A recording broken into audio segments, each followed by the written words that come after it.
Continuamos en la UNED y estamos en el grado de Antropología. Estamos hablando de Historia de la Antropología. Hablemos de las subramas. A su vez, cada una de estas 4 ramas principales se subdivide en innumerables subramas que muchas veces interactúan entre sí. De la antropología social, conocida antiguamente como antropología sociocultural, se desprenden la antropología del parentesco, la antropología de la religión, la antropología filosófica, la forense, la paleantropología, la genética. Hablemos de la primera, la antropología del parentesco. Esta rama se enfoca en las relaciones de parentesco entendido como un fenómeno social y no como mero derivado de las relaciones biológicas que se establecen entre un individuo, sus progenitores y los consanguíneos de estos. Se trata de una de las especialidades más antiguas de la antropología y de hecho está relacionada con el quehacer de los primeros antropólogos evolucionistas del siglo XIX. La antropología de la religión, esta estudia los sistemas religiosos y de creencias. La antropología filosófica es una rama de la filosofía alemana y no de la antropología científica, que principalmente se ocupa de las incertidumbres de índole ontológico, centrando su atención en el hombre y tomando en cada cuenta una variedad de aspectos de la existencia humana pasada y presente, combinando estos materiales diversos en un abordaje íntegro del problema de la existencia humana. Además, se pregunta por la naturaleza fundamental de su ser, se pregunta lo que diferencia al ser humano de todos los demás seres, cómo se define a través de su existencia histórica. Tales interrogantes fundamentales de la antropología filosófica pueden ser condensadas en una pregunta radical: ¿qué es el ser humano? Además de la antropología económica, antropología política, aplicada, rural, urbana, visual, todas las que deben entenderse como enfoques o puntos de partida diversos para analizar los fenómenos sociales. De la antropología física, conocida también como antropología biológica, se desprenden la antropología forense y la paleoantropología y la antropología genética. La forense, esta se encarga de la identificación de restos humanos esqueletizados, dado su amplia relación con la biología y variabilidad del esqueleto humano. También puede determinar, en el caso de que hayan dejado marcas sobre los huesos, las causas de la muerte para tratar de reconstruir la mecánica de hechos y la mecánica de lesiones, conjuntamente con el arqueólogo forense, el criminalista de campo y médico forense, así como para aportar, de ser posible, elementos sobre la conducta del victimario por medio de indicios dejados en el lugar de los hechos y el tratamiento perimortem y postmortem dado a la víctima. La paleoantropología, esta se ocupa del estudio de la evolución humana y sus antepasados fósiles u homínidos antiguos, a veces también puede ser conocida como paleontología humana. Y la antropología genética, que se la define como la aplicación de técnicas moleculares para poder entender la evolución homínida, en particular la humana, relacionándolas con otras criaturas no humanas. De la arqueología se desprenden la arqueastronomía y la arqueología subacuática. La primera es el estudio de yacimientos arqueológicos relacionados con el estudio de la astronomía por culturas antiguas. También estudia el grado de conocimientos astronómicos poseído por los diferentes pueblos antiguos. Uno de los aspectos de esta disciplina es el estudio del registro histórico de conocimientos astronómicos anterior al desarrollo de la moderna astronomía. Y la arqueología subacuática sigue los preceptos de la arqueología terrestre, pero se dedica, a través de las técnicas de buceo, a desentrañar antiguas culturas cuyos restos materiales, que por una u otra razón se encuentran actualmente bajo el agua. Cada una de las ramas ha tenido un desarrollo propio en mayor o menor medida. La diversificación de las disciplinas no impide, por otro lado, que se hallen en interacción permanente unas con otras. Los edificios teóricos de las disciplinas antropológicas comparten como base su interés por el estudio de la humanidad. Sin embargo, metónicamente en la actualidad, cuando se habla de antropología, por antonomasia, se hace referencia a la antropología social. Hablemos del origen de la pregunta antropológica.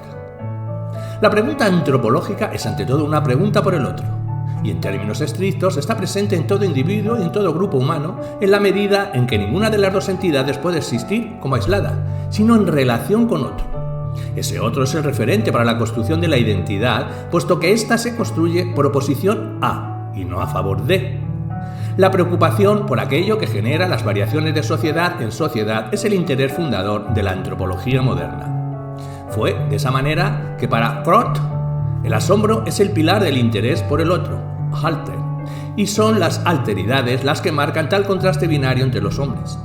A pesar de que todos los pueblos comparten esa inquietud, es en Occidente donde por condiciones históricas y sociales particulares adquiere una importancia superior. Es innegable que ya Hesíodo y Heródoto y otros clásicos indagaban en estas diferencias. Sin embargo, cuando Europa se halló frente a los pueblos desconocidos y que resultaban tan extraordinarios, interpretó estas exóticas formas de vida, ora fascinada, ora sobrecogida. La conquista de América constituye un gran hito de la pregunta antropológica moderna. Los escritos de Cristóbal Colón y otros navegantes revelan el choque cultural en que se vio inmersa la vieja Europa.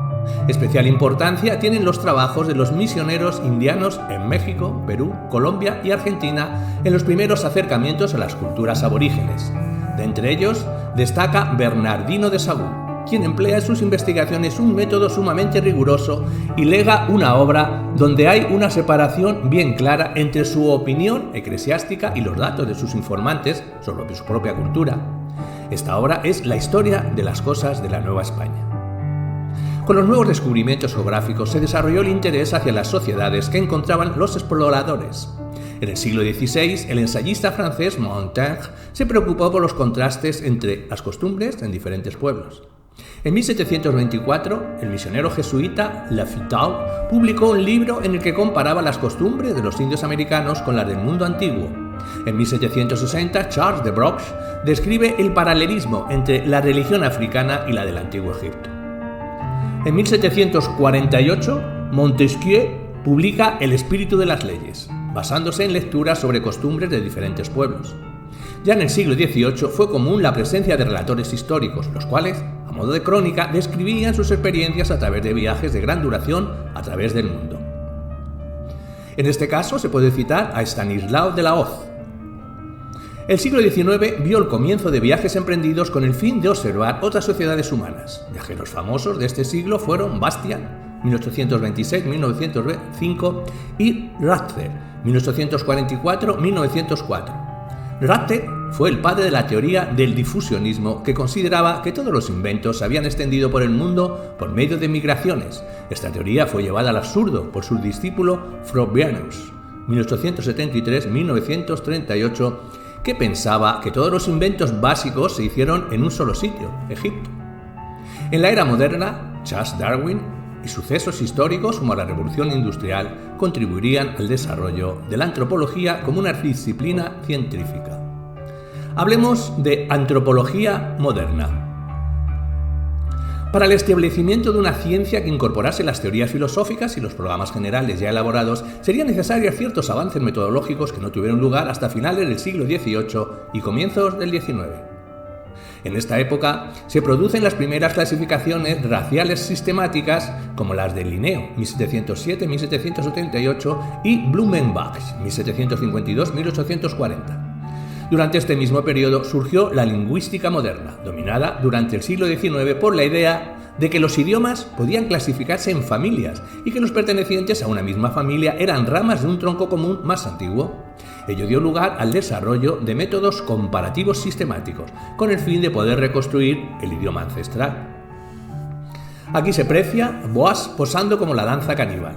La regularidad de las correspondencias fonéticas en idiomas emparentados fue presentado primero por Rax, 1787-1832, y divulgada por Green, 1785-1863, a comienzo del siglo XIX, con lo que contribuyeron a consolidar la idea general de la existencia de regularidades en el cambio cultural humano.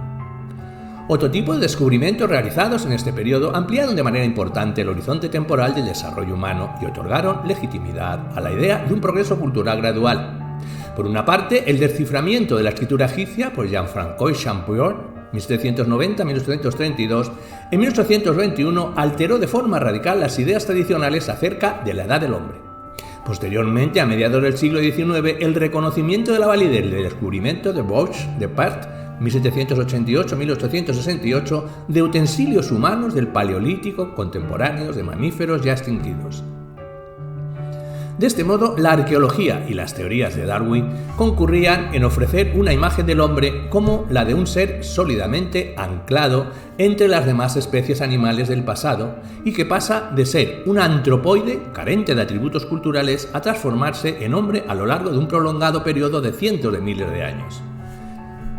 Y es durante la primera mitad del siglo XIX cuando la antropología comienza a adquirir el rango de disciplina científica independiente y se crean las primeras sociedades etnológicas o antropológicas en Inglaterra, Francia y Alemania.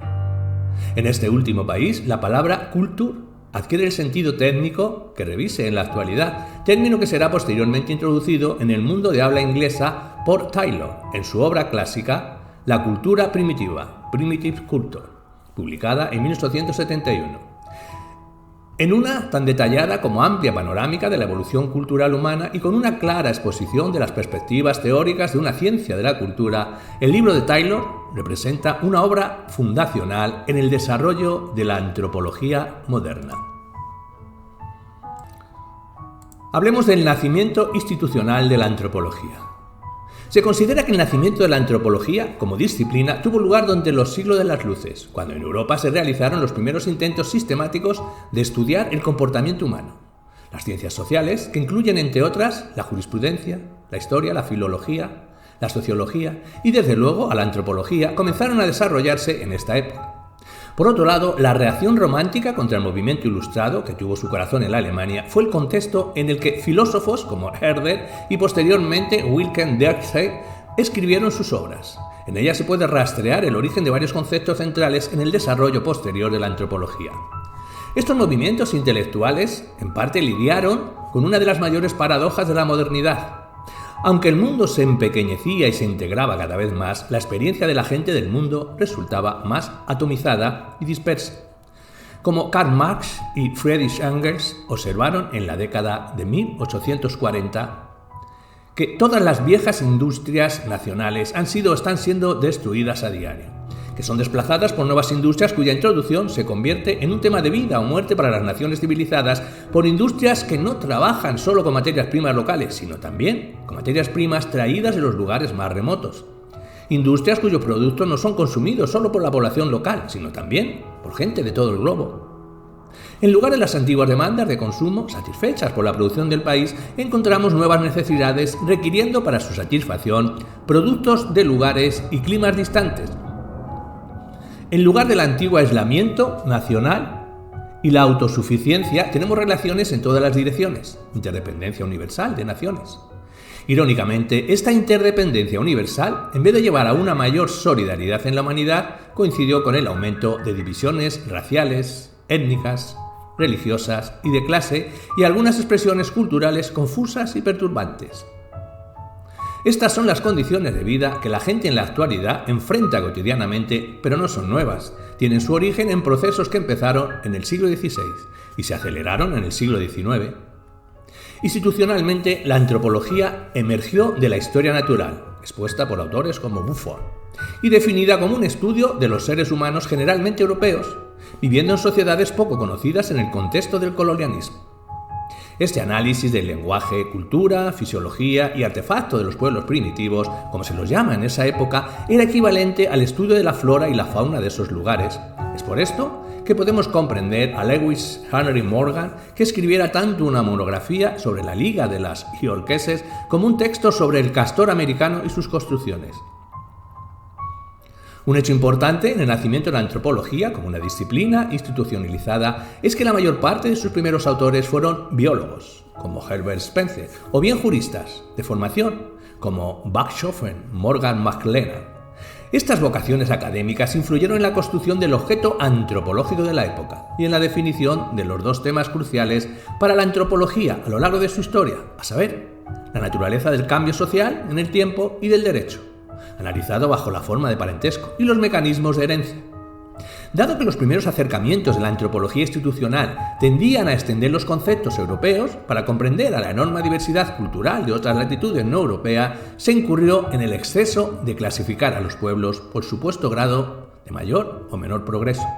Por eso, en esos primeros tiempos de indagación etnográfica, productos de la cultura material de naciones civilizadas, como China, fueron exhibidos en los museos dedicados al arte junto a obras europeas, mientras que sus similares de África o de las culturas nativas de América se mostraban en los museos de historia natural, al lado de los huesos de dinosaurio o los dioramas de paisajes, costumbre que permanece en algunos sitios hasta nuestros días. Dicho esto, la práctica curatorial ha cambiado dramáticamente en años recientes y sería incorrecto ver la antropología como fenómeno del régimen colonial y del chauvinismo europeo, pues su relación con el imperialismo era y es compleja. La antropología continuó refinándose de la historia natural y a finales del siglo XIX la disciplina comenzaba a cristalizarse en 1935, por ejemplo con Penniman, que escribió la historia de la disciplina titulada 100 años de antropología. En esta época dominaba el método comparativo que asumía un proceso evolutivo universal desde el primitivismo hasta la modernidad. Ello calificaba a sociedades no europeas como vestigios de la evolución que reflejaban el pasado europeo. Los eruditos escribieron historias de migraciones prehistóricas, algunas de las cuales fueron valiosas y otras muy fantásticas. Fue durante este periodo cuando los europeos pudieron, por primera vez, rastrear las migraciones polinésicas a través del Océano Pacífico. Finalmente, discutieron la validez de la raza como criterio de clasificación, pues decantaba a los seres humanos atendiendo caracteres genéticos, pese a coincidir el auge del racismo. En el siglo XX, las disciplinas académicas comenzaron a organizarse alrededor de tres principales dominios: ciencia, humanismo y las ciencias sociales. Las ciencias, según el falsacionismo dogmático e ingenuo, explican fenómenos naturales con leyes falseables a través del método experimental. Las humanidades proyectaba el estudio de diversas tradiciones nacionales a partir de la historia y las artes. Y las ciencias sociales intentan explicar el fenómeno social usando métodos científicos, buscando bases universales para el conocimiento social. La antropología no se restringe a ninguna de estas categorías. Tanto basándose en los métodos de las ciencias naturales, como también creando nuevas técnicas que involucraban no solo entrevista estructurada, sino la consabida observación participante, desestructurada y basada en la nueva teoría de la evolución a través de la selección natural, propusieron el estudio científico de la humanidad concebida como un todo. Es crucial para este estudio el concepto de cultura. La cultura ha sido definida en la antropología de las formas más variadas, aunque es posible que exista acuerdo en su conceptualización como una capacidad social para aprender, pensar y actuar. La cultura es producto de la evolución humana y elemento distintivo del Homo sapiens, y quizás a todas las especies del género Homo, de otras especies y como una adaptación particular a las condiciones locales que toman la forma de credos y prácticas altamente variables. Por esto, la cultura no solo trasciende la oposición entre la naturaleza y la consolidación, trasciende y absorbe peculiarmente las distinciones entre política, religión, parentesco y economía europeas como dominios autónomos.